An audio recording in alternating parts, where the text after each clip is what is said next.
everybody, welcome to Dakman Productions and welcome to Cnj Rail. This is going to be blog video number 3 and we're going to call this the Cnj Blog. So, going back a couple of videos ago, I visited Tennessee during the National Guard and Railway Convention and bought the Lionel Central, New Jersey AA or F3 AA set from Trains, and it was used. Got it home, didn't work. Tried several different things to make it work, it wouldn't. Left it on the track. Talked to them. They submitted a claim and then sent me a FedEx shipping label to send it back to them so I can get my money back. Decided to try it one more time after sitting on the track for 5 days, and it worked. And it's been working ever since, so I'm going to keep it, as I already mentioned. So, I'm going to talk about and do several different things, so that's why this is going to be a blog rather than, just an unboxing or a podcast. But the first thing I got, which we'll look at here later, is the since I've been running this train off and on throughout the week and trying to make it stop running, see if there's any other problems, and it's been great. I'm thinking a little bit of smoke fluid. When he flipped it over to show me the wheels, smoke fluid got on the board and probably kept it from running. So the smoke fluid dries out and the train runs. Some of these Lionel Legacy diesels are temperamental. If you get any kind of fluid on the board, especially if you overfill it, and you could short the board out, and that'll be the end of that. But at any rate, you see a whole bunch of boxes here. So the first thing I'm going to address is the viewers were asking, are you switching to Cnj? I'm not switching, I'm just adding. Of course I'm going to keep Conrail. Conrail has always been my love, the railroad that I liked the most. And then I added a couple of Norfolk Southern heritage locomotives to my collection. I added the Conrail heritage and the Penn Central heritage. As I mentioned a couple videos back, maybe 3 or 4 videos back, that I decided to sell my Lionel CSX trains because I was not happy. But that's for, you'll see why in that video. So I'll just leave it at that. I wasn't happy. So I ended up selling all the CSX stuff, and it sold pretty quickly, and I got well known for it. So other people can enjoy it. I get to move on to something that I can be happy with. And so I used that money from that sale to focus on Cnj. So why Cnj or Central New Jersey? There's a lot of history and heritage in my town with Central River, New Jersey. My town at one time, from the 50s and before, was the top 10 industrialized cities in the nation. So there's many major railroads that ran through here. At one time we had Reading, Pennsylvania, Reading Seashore Lines, Central Railroad, New Jersey, and I might be missing one. But Central Railroad, New Jersey, the remnants were still around when I was a kid. I remember, looking at the tracks when I was a kid, and I would see these cylinder hoppers with the Statue of Liberty logo on them, and I always liked that, and that image still remains with me today. And I have an Atlas O Central New Jersey cylinder hopper that looked just like that hopper car back when I was a kid, and I had to have it. It was a special custom run. So I do have that in my collection. It's funny how you buy things based on memory. And then I was telling you the story in my last blog, how there was one remaining Alco FA unit that was painted in the tangerine, orange, and blue paint scheme in the central New Jersey. At locomotives, sat around as long as I was a kid, and it just sat and sat. They had plans of restoring it. Finally, I think 2 or 3 years ago, they took a backhoe and excavator and they just shredded it, and basically it became scrap. There is well, last time I visited Steamtown, which was quite some time ago, they did have a Cnj B unit sitting out there, but the plan for that was to repaint it to match one of their A units, so it was not going to remain in the Cnj. So a lot of this heritage and histories with Cnj is disappearing, unfortunately. I don't know why, but I thought this was a neat paint scheme. I also like the Cnj green and cream colors. I wasn't a fan of the red Coast Guard paint scheme, but the F3s and the F units have to be my favorite Jersey Central trains. And I do have a Jersey Central Camelback on pre-order, so. And the reason for that is because right here in my town, passenger service was huge. It was big in the 50s and before. And the passenger station, which is still remaining, is now a tourist information center. Tracks used to go around the station and go back the opposite direction. So the train did an actual circle around the station and went back the other way. And in order to negotiate curves, I'm assuming, is the reason why they decided to use the Camelback. And there are books out there about, where you can see photos of the Camelbacks pulling central New Jersey passenger cars, especially in my town. Alright, so let's move on. So what's the plan? As my last blog said, I've been running my train. I've been wanting to see if I could mess it up. If it didn't mess up, I would reinvest into it. So the first thing I got for it was the B unit. The reason why I'm not unboxing the B unit on video, which is my plan was, I pick up the box and I hear a rattle. I'm like, oh no, not again. What is it with me and getting Cnj stuff and it being broken? But I opened up the B unit expecting it to find pieces, and all that happened to it was the door came off, and the doors are attached pretty flimsy, so I just put it back on and that was the end of that. So other than that, it was in great condition. I mean, the door didn't break, it just came unattached, and I reattached it and I was happy. So we're good on that. And so the plan was to find also proper prototypical rolling stock for that time period that this was in service, which would have been in the 50s, late 40s and early 50s. Alright, so let's see what I got here.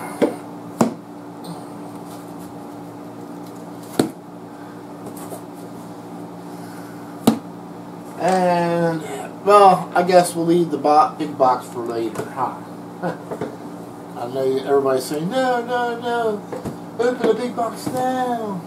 And we got my trusty U.S. Army knife for our 4th of July celebration, I guess you could say.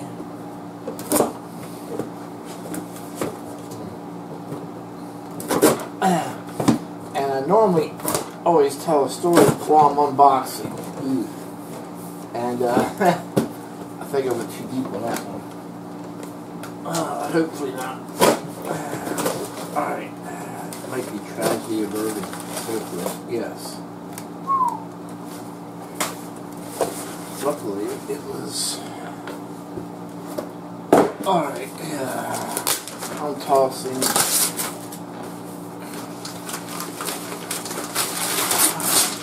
Let's see which one this is. why not make a mess, right? I don't want to clean it up anyway.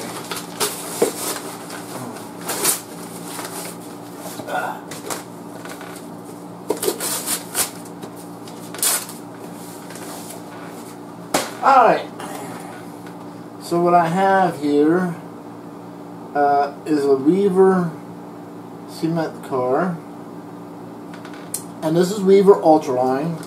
For those not familiar with Weaver, they were a manufacturer that was right here in the United States.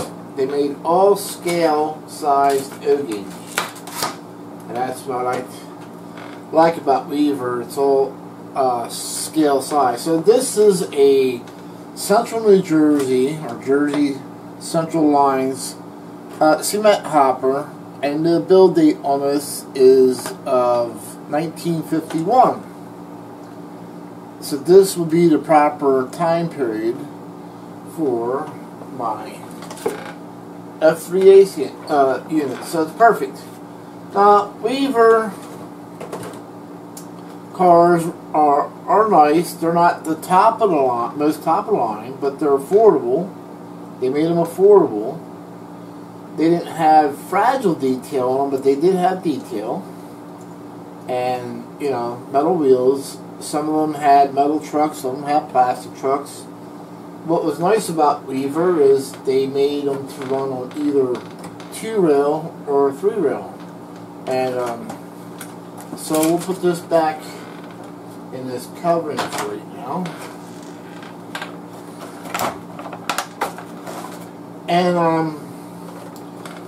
I noticed some of the Weaver trains are starting to come up in price, because before you could buy Weaver trains cheap. I mean, you could probably have bought that car for like 20 bucks, even if it was brand new in the box. But now the prices on them are starting to come up, because people are starting to collect more scale trains.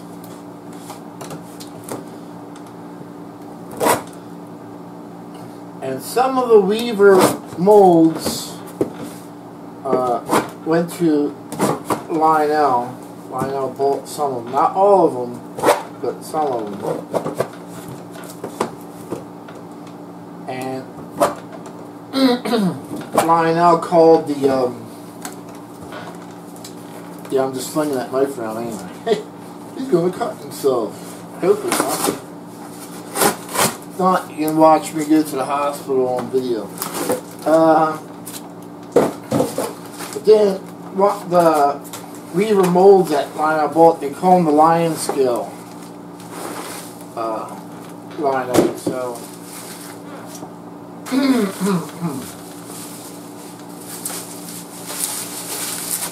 alrighty. And we got another Weaver.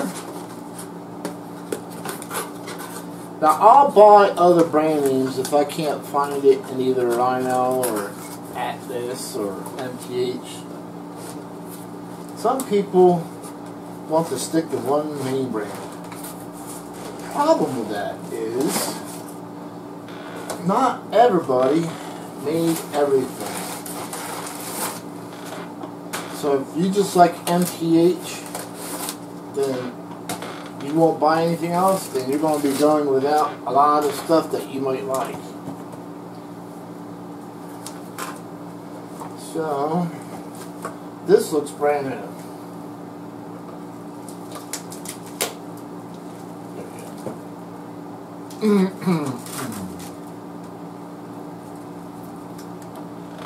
Alright, so we have another Jersey Central cement hopper. And this one is build date of 1958.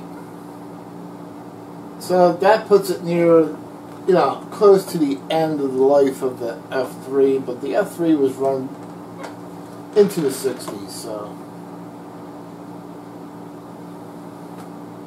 very nice car. And once again, Weaver was made in America. You can get them in 2-rail, 3-rail, and we'll put this over here. They were very versatile, and there was a lot of fans of Weaver. I mean, Weaver wasn't always prototypical. They did make fantasy stuff, but so does every other manufacturer. I mean, you have to make stuff that's fantasy sometimes to appeal to those who want something that's bright colors and they don't care about being realistic or prototypical. Because let's face it, a lot of the MPC era stuff is fantasy, but the reason why I liked MPC was, when I was a kid, was because of the bright colors.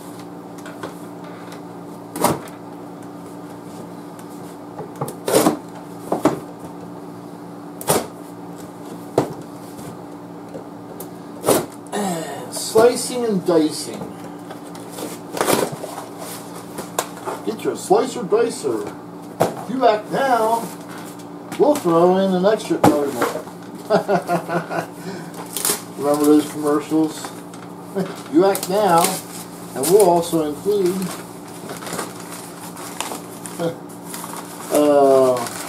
telemarketing on TV. I wonder if they even do that anymore.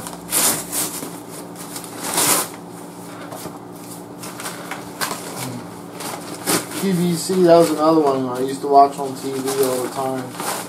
Do your shopping on TV instead of the internet back in the day. Alright, and then we yet have another Cnj cement topper, Weaver, Ultraline. So let's open that up. And these are all different road numbers. Just happen to find, and this one has a build date of 1951. Perfect. And so it's a cool piece. Pretty happy with that. That looks good. So far, we just added 3 freight cars to our new Cnj F3 unit. Who's going to clean up all this mess? Alright. I know everybody's been itching for the big box.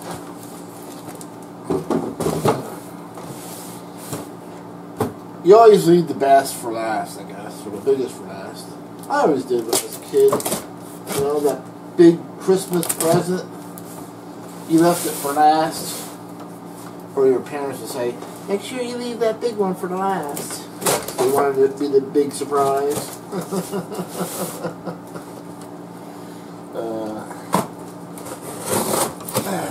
At least mine did. Alright. Now we can put this dangerous tool away. And so this package here, this big box, comes all the way from California, from the public delivery track, and the person who runs it, her name is Beth. So let's take a look. And up first is the Central Jersey North American plug door boxcar. And I had to have that. So let's take that out and take a look at this.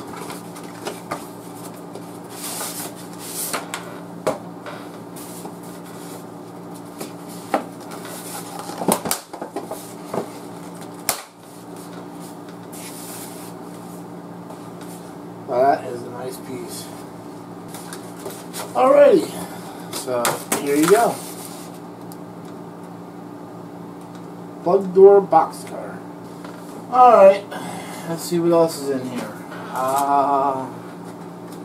So we have a 40-foot Central Jersey, or Jersey Central, sliding door boxcar. Take a look at that. And this is a limited edition. That means it was a custom run.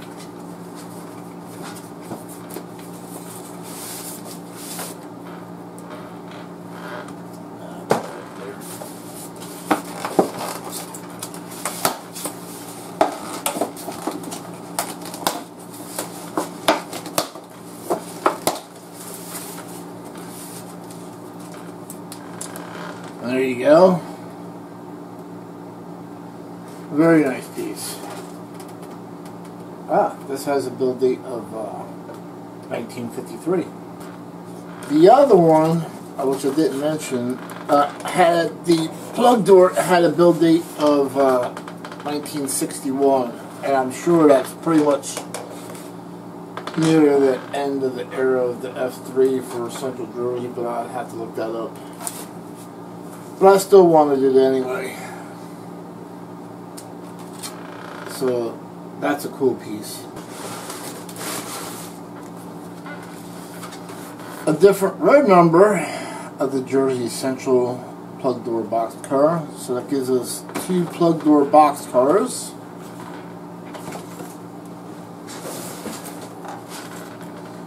And then we have a 50-foot PS1 double door boxcar. And that's 1964. But, once again, I still wanted it to go with my train.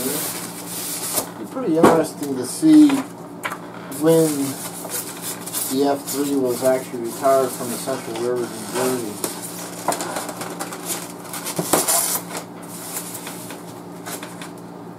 I know what some people are saying, it's your railroad, it's your train, run whatever you want. I like to stick to close to prototypical as possible. I might go out of those bounds once in a while, but... And here's the 50-foot double-door boxcar. Look at that. That is so cool. Once again, build date of 1964. Alright, so we'll get all this out. Let's take a look at it. There's still one more box in here yet. And that's also a different road number of the double door boxcar, 50 foot, Central Railroad, New Jersey. There is one other thing that I bought that I had not opened up on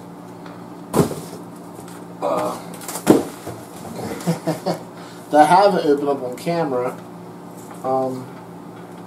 but I'll show it to you. So here I have a 1937 single door boxcar is what Atlas is calling it, the Steam Era Classics. I basically got this to go with my Cadillac that's on pre-order because I do want to put this on my passenger train. But even though Atlas is calling it 1937, the build date that's stamped on here is 1947, which would put it into the time period which an F3 would have pulled it. But there's basically an interesting history about the boxcar. Boxcars were pulled with passenger cars for mail. So these would be used for expedited mail services, and that's why they would be within the connected into a passenger car or a passenger train. So I thought that was kind of interesting.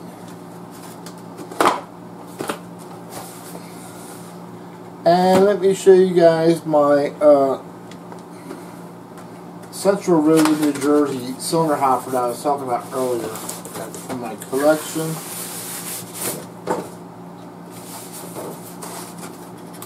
This is a custom run. This is the car that I seen in my town when I was a kid. The cylinder hopper with the Statue of Liberty. And for me, this was just a memory, to buy. And the build date on this is 1970. I'm sure it's pushing it on F3. That might have been retired by the time this came out. But I'll have to research that and see. Alrighty. Now we got to build the train. So let's build this train and see what it looks like now that we made this mess. Want to come over and help me clean up? Guess not, huh? They're probably saying, no, Doc, man, it's all you. It's your mess. You clean it up. Thanks. Thanks for the help. Alright, so let's get this mess cleaned up and we'll get the trains on. Okay, so first question I'm sure everybody's having is, what were the Cnj or Jersey Central F3 locomotives used for? And the answer may surprise you. They were not used for passenger service. They were actually used for freight service.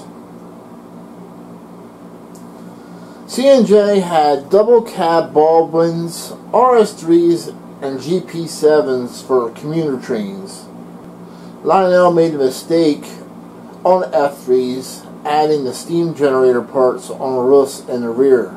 The Cnj F3s not only pulled freight, but they also were used in MU consists, which gave Cnj the ability to complete loaded anthracite coal trains eastbound out of Ashley, Pennsylvania, using the backtrack to reach the top of Penobscot Mountain.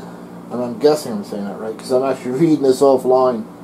The F3 was the third model in the GM EMD's highly successful F units of cab unit diesel locomotives, and it was the second most produced of the series. Okay, my question was, when did the Cnj retire its F3s? And so, I found my answer on a web page, or a website called trains.com. And according to one of the members, he has books on the Cnj roster, and his book showed that the Cnj F3s were traded in by the mid-1965, but says it was one of the last to go as trade-ins to EMD, so it's probably safe to assume that all the F3s were gone by the end of 1965. Alright, so that's some cool information to find out. So that gives me a time period of when they were retired. The Central Railroad of New Jersey, also known as Jersey Central or Jersey Central Lines, with the reporting mark of Cnj, was a Class 1 railroad with origins in the 1830s. It filed for bankruptcy 3 times, in 1939, 1947, and on March 22nd, 1967. Which it filed for bankruptcy for the final time.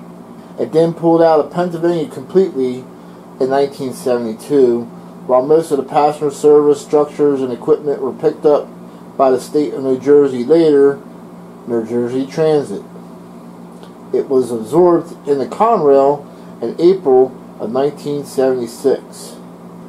Only 2 Cnj steam locomotives were preserved, number 592 and number 113. Only number 113 is operational. EMD Corporation produced the F3 locomotives from July of 1945 till February 1949. There was a total of 1,111 A units built and a total of 696 B units built. The term F, as in F3 in this case, refers to the model numbers given to each successful type, all which began with the letters F. The F originally meant 14, as in 1,400 horsepower, not freight. The EMD E units for passenger service had twin 900 horsepower diesel engines called prime movers. In that type of application, the E meant 18 as in 1,800 horsepower. For early model EMD switchers, S meant 600 and N meant 900 horsepower. The S did not stand for switcher. Okay, so there's a little bit of EMD history for you.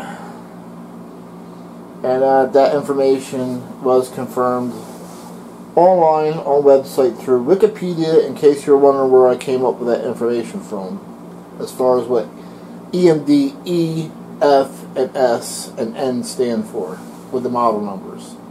Okay, let's take a look at what I have built so far.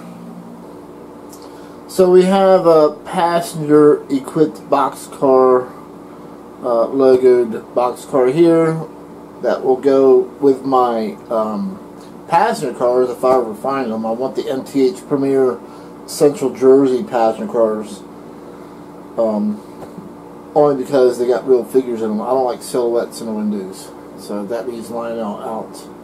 Unless they build them in the 21-inch passenger cars, which I don't think they'll ever do.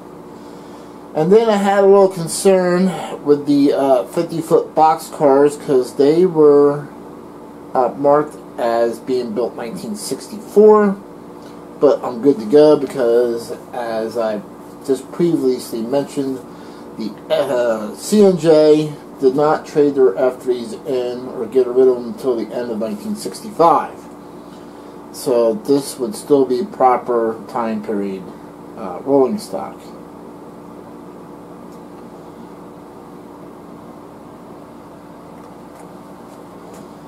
Now you'll see that I've only put one of the plug door boxcars on the track. Unfortunately, when I took the other one out of the box, it was actually set up for 2-rail instead of 3-rail, even though it says 3-rail on the box.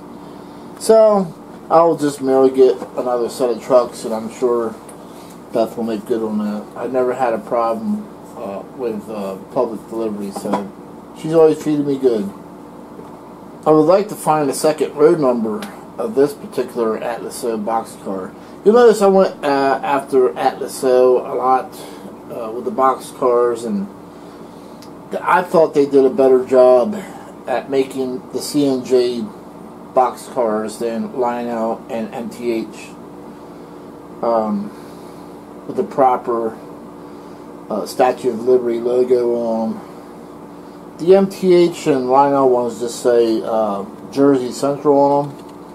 I'm really not sure if that's 100% correct, but I like having the actual Statue of Liberty logo on my Cnj rolling stock because of that memory as a kid when I looked at that cylinder hopper with the Statue of Liberty logo on it. That's still burned in my mind today. So it's a real powerful memory from when I was a kid. So you'll notice that all my Jersey Central cars will have the Statue of Liberty logo. And so far, what I found is Atlas O is the only one that's done this. And now we pan over to the Weaver cars. And Weaver, the reason why I picked them is because Weaver's the only one who actually has done the CNJ or Jersey Central on a 2-bay covered hopper, which Jersey Central used these for cement service, and they are all also proper time period rolling stock.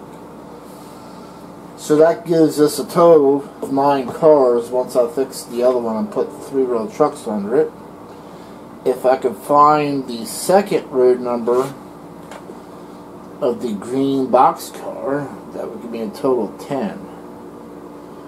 Current plans is I found a couple of tank cars from this time period that I want. They're the 10,000 gallon tank cars made by Atlas O. So I would like to, when the funds recoup here a little bit, I would like to get a couple of them. And then I probably would like to add at least a couple of steel side ice hatch reefers, not the wood side ones, the steel ones. I'm not sure what road name to add to this, because you got Pacific Fruit Express, you got Fruit Growers Express. I'm thinking more or less Fruit Growers Express, but if you have a suggestion, or if you're a CNJ fan, or if you remember CNJ running through your neighborhood, let me know the road names of you know, the ice hatch steel-sided reefer cars that would have been pulled by them. Alright, once again, pan around here first. I thank you very much for watching this blog series. Until next time, we'll catch you guys later.